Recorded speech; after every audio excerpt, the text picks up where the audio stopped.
il y avait presque des airs un peu de match à élimination directe, en tout cas j'ai trouvé du haut des tribunes. Oui, de toute façon, les fins de saison, c'est toujours un peu la même histoire. Hein. C'est forcément. Les victoires deviennent cruciales pour espérer. En tout cas, c'était notre cas, le cas de Laval aussi. Je tiens quand même à rendre hommage encore au nombre de personnes qui sont venues ce soir nous soutenir. C'est incroyable. Je crois qu'on ne mesure pas la chance que l'on a aujourd'hui d'avoir autant de monde au stade.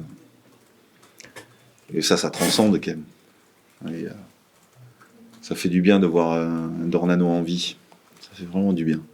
Et je pense que c'est un des facteurs qui permet de gagner les matchs. On l'a vu la semaine passée, nous, à Saint-Etienne, on a suivi la chose. Mais c'est des facteurs ultra importants pour pouvoir basculer du bon côté. On est encore en vie. Voilà. Aujourd'hui, on est encore en vie. Pourtant, on a cru que ce match-là, vous n'alliez pas le remporter. Ouais. Malgré cette domination, cette possession, ces multiples situations, mais les occasions, à un moment... Je crois que c'est écrit qu'on doit galérer à tous les matchs. C'est incroyable. Parce que ce qu'on propose en première mi-temps est plus que cohérent. Je trouve notre équipe de plus en plus armée dans le jeu combiné, dans les choix de jeu, dans la capacité à créer le danger. Je la trouve de mieux en mieux. Et pour autant, il nous manque encore cette efficacité, puisqu'à la mi-temps, à 0-0, ça reste un résultat illogique. Mais la deuxième mi-temps est, à contrario, beaucoup plus complexe. On s'est heurté à un mur, on a eu du mal à trouver les bons décalages. Donc certainement que le coach de Laval a fait son œuvre aussi à la mi-temps. Et cette équipe était beaucoup plus difficile à désorganiser. Et on est même des fois passé proche de la correctionnelle sur quelques transitions. Mais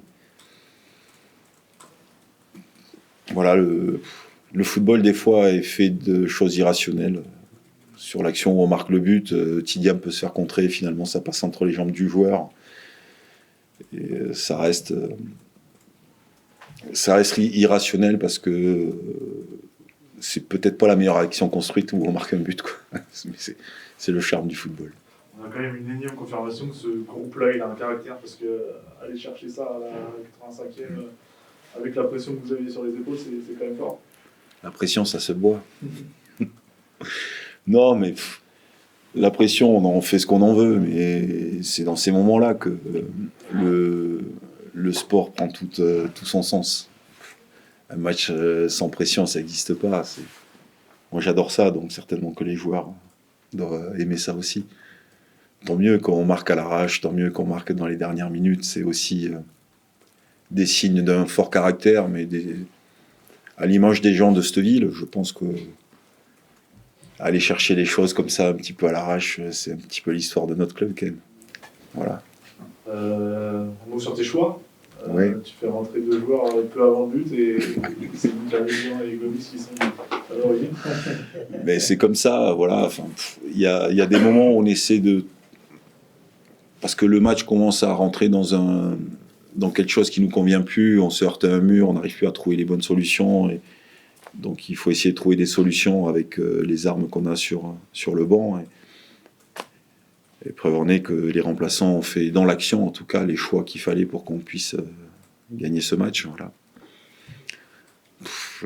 Moi, je dépends des joueurs. Donc, quand les joueurs jouent bien, je suis un bon entraîneur, on va dire. Ça va faire aussi du bien à Bilal, ce but. Oui, mais j'ai trouvé Bilal très en jambes, acteur. Voilà, j'attends ce joueur-là à ce niveau-là. Je suis heureux pour lui parce que c'est un joueur qui a envie de tellement bien faire et on lui a mis tellement de pression autour des épaules.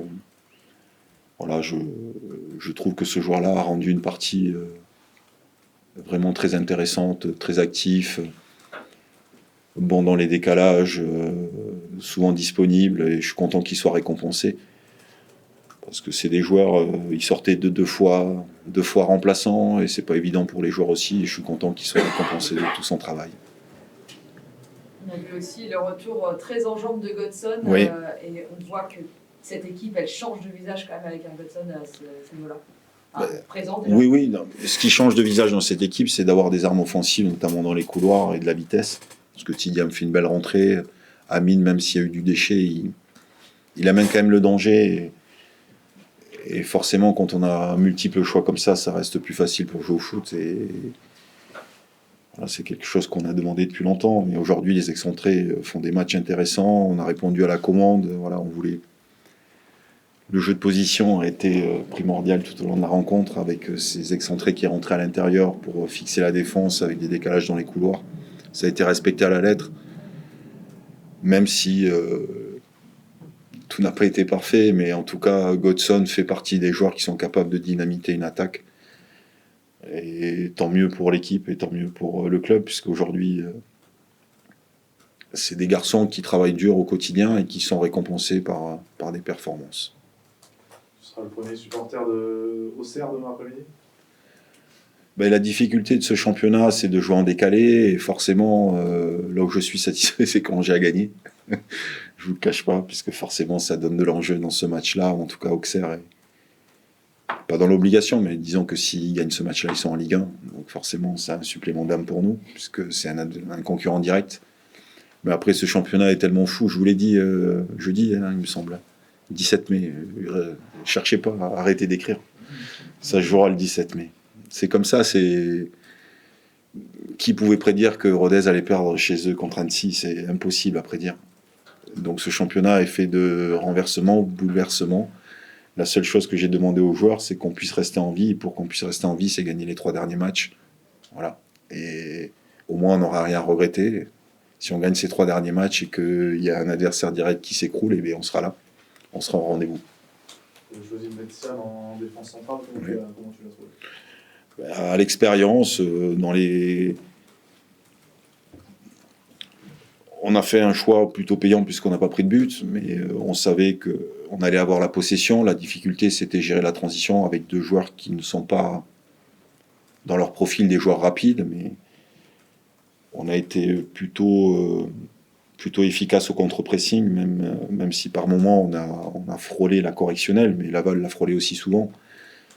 C'est 2 joueurs qui ont quand même des pieds sur la relance, Romain et puis Siam, donc du coup c'est pour ça qu'on a fait ce choix-là, et puis l'expérience, de par l'enjeu aussi. Des fois, peu importe ce que l'on pense des joueurs, l'expérience des fois joue en la faveur de l'équipe.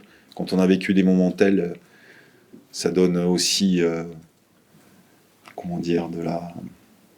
la sérénité. Voilà. Il faut être serein dans ces moments-là. Il ne faut pas avoir le palpitant qui s'enflamme. C'est juste des nouvelles de Mathias Autrel pour finir, il s'est blessé hier, c'est ça? Oui, voilà. Je ne sais pas, le temps d'indisponibilité, je ne le connais pas, mais il a eu mal à l'entraînement hier, en début de séance. Allez, merci. C'est bon? Allez, Malherbe. Merci. Tu passes le saluer là.